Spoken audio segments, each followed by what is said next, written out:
Je m'appelle donc Éric Fruminet, je suis éducateur sportif au sein de l'association Arelia.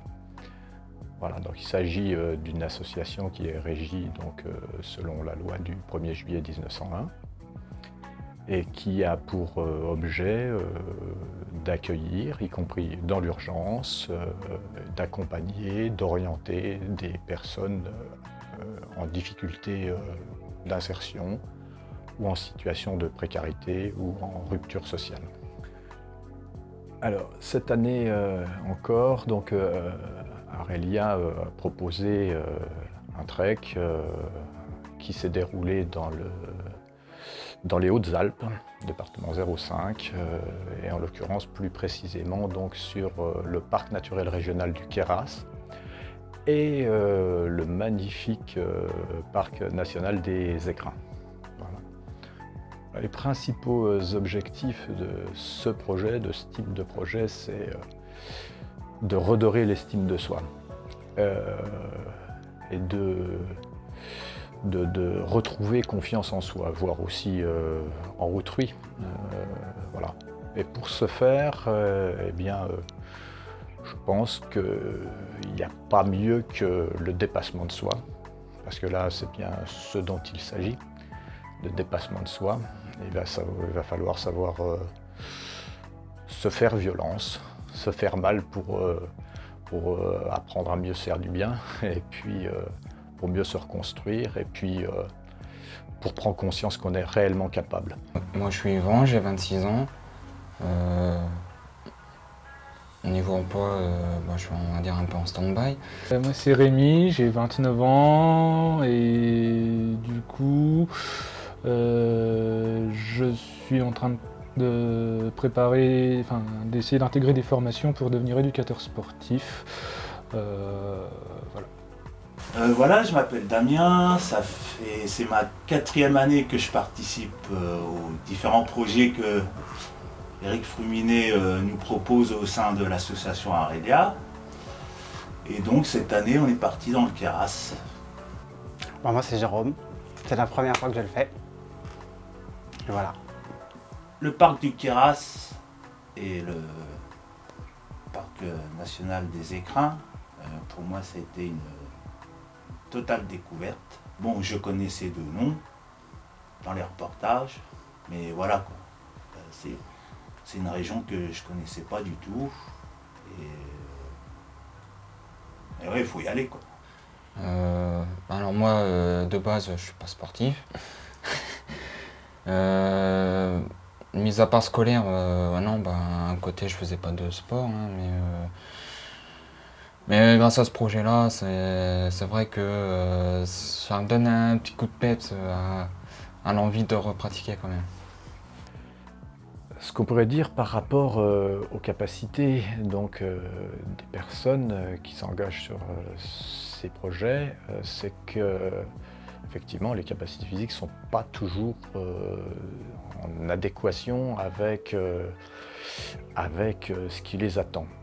Donc charge donc à nous de prendre ce facteur en considération et de travailler justement dans le sens d'une amélioration de leurs capacités physiques. Arrivé au milieu déjà du projet, j'avais envie d'arrêter. Et je me disais tous les jours, en fait, je me disais si tu as réussi hier, tu peux réussir demain. Tu peux y arriver demain et puis de fil en aiguille, on y va et puis après on s'y habitue, quoi. Le corps s'y habitue. On est venu aussi pour ça, hein, donc je pense que c'est important de ne pas faiblir pour peu de choses. Il y avait différents aspects effectivement sur la préparation. Pour ma part, la partie physique, il y avait un double objectif puisqu'en parallèle j'avais des épreuves pour justement essayer d'intégrer un BPGEPS, donc ça m'a permis de... j'ai joué un peu sur les deux tableaux de ce point de vue-là au plan physique. Maintenant, il y avait les autres éléments, alors la préparation des réservations de camping et tout ça, qui a pris un certain temps. Ou de savoir en tout cas où on allait dormir, etc. Parce qu'on n'était pas toujours en camping, trouver des endroits où bivouaquer, voilà, toute cette préparation-là sur les itinéraires, c'était assez... Moi, ça m'a... En fait, je me suis rendu compte, et c'est là que ça a été aussi une épreuve pour moi après, pendant le trek, c'est de gérer ce côté incertitude sur le lendemain. Le fait d'aller se coucher et de démarrer même parfois le matin sans savoir où on allait dormir le soir. C'est quelque chose qui m'est très désagréable. Alors pour moi, le moment le plus particulier, ça a été lors de la 3e étape de notre séjour.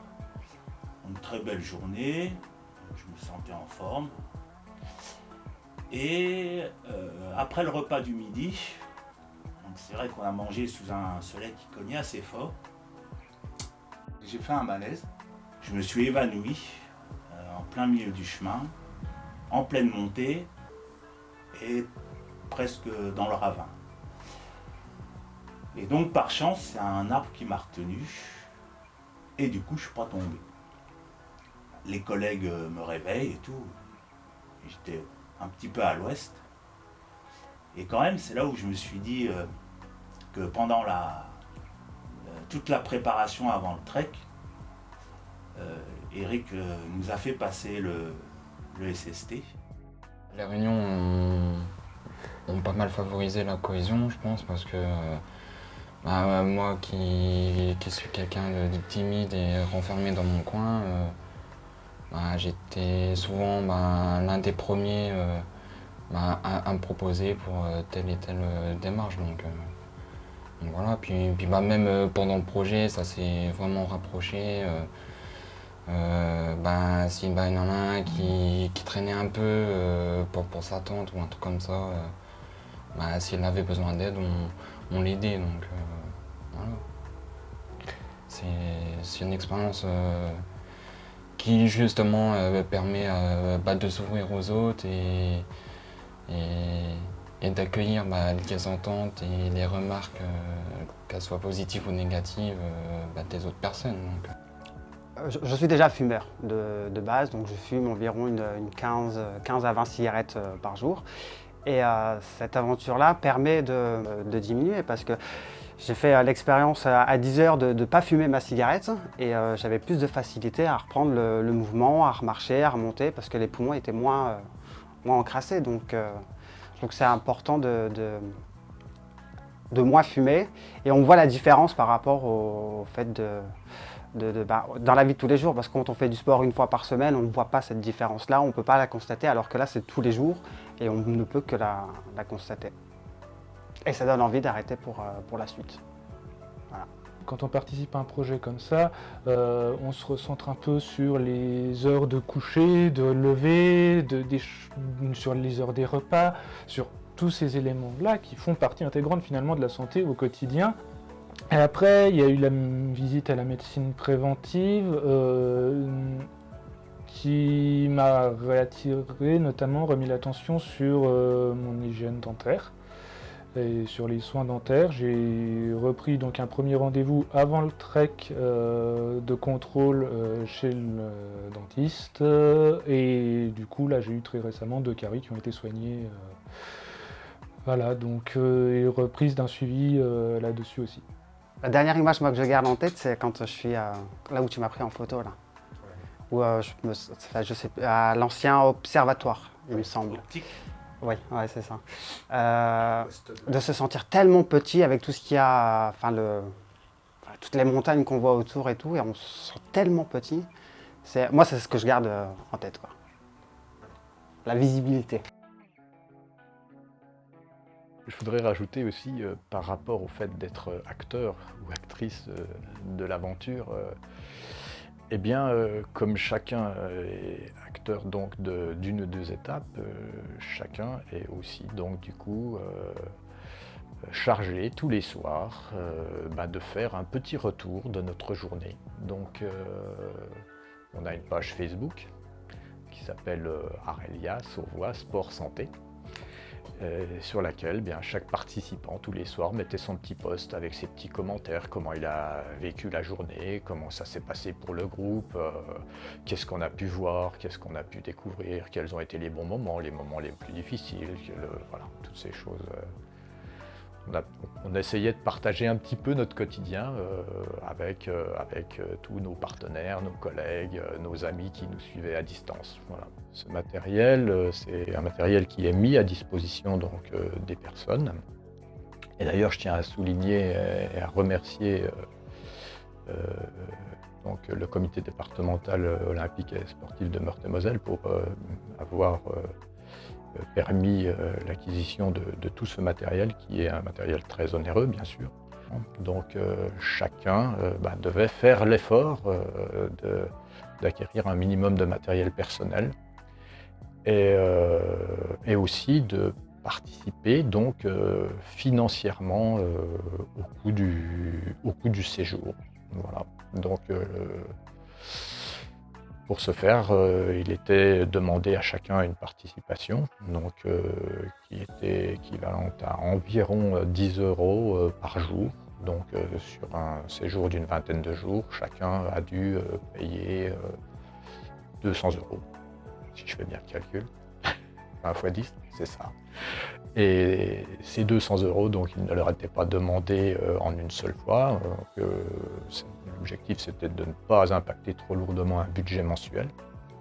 Donc, à chaque réunion d'organisation et de préparation, chacun amenait 40 € jusqu'à la veille de notre départ.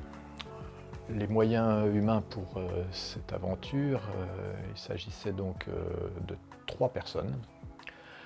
Donc une personne à temps plein, moi, qui suis à l'origine, l'initiateur de ce séjour, et de 2 personnes qui se sont succédées, que je remercie vivement. Donc il s'agit de Florie Després, donc, qui est la référente socio-sportive du dispositif Tremplin Sport au sein du comité départemental olympique,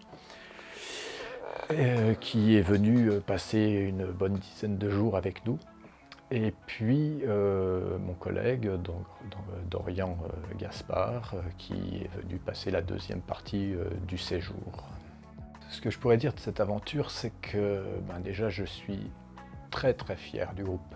Très fier du groupe parce que c'est pas rien de partir comme ça pendant plusieurs semaines, vivre ensemble du matin au soir et du soir au matin.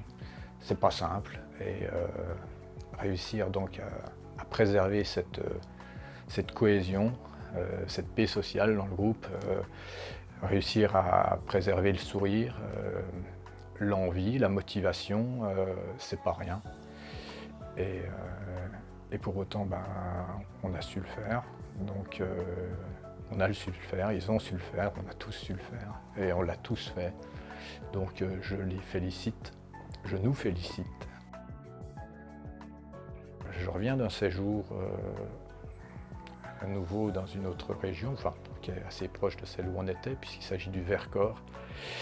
Et ça fait de nouveau naître en moi l'envie d'y redescendre avec un groupe, donc j'ai peur de me rembarquer dans une belle aventure pour l'année prochaine.